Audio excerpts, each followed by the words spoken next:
Welcome to God's Own TV. Almighty God, we grant your request.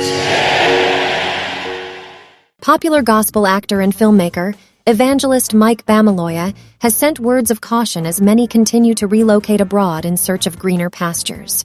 As Nigeria continue to experience an increased number of emigration of citizens seeking a better life, the gospel drama minister sends caution to believers.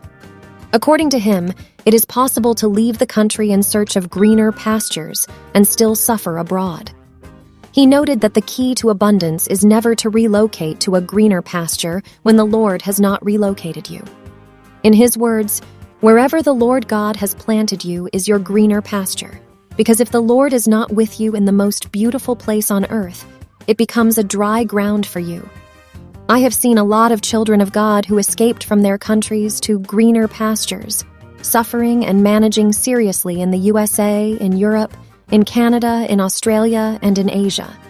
I have seen many people reducing themselves into doing ridiculous jobs they would never have done in their country where they have relocated from.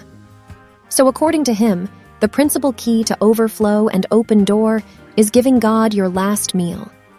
You don't necessarily have to run to a foreign country if it is against the will of God, but it is essential that you wait and follow the leading of God.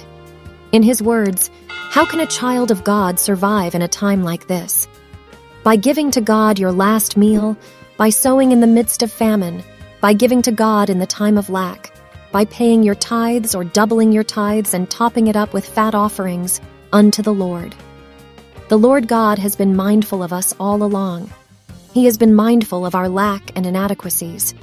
The unpaid school fees of our children, unpaid house rent, medical bills, the mortgages, the unpaid bank loans, the piling up debts, and a lot of God's children have been living on their last meals.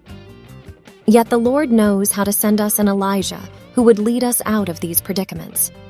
Using Prophet Elijah as an example, he noted that just like God commanded the widow to feed Elijah, God commands believers to give their resources towards the gospel and the needy.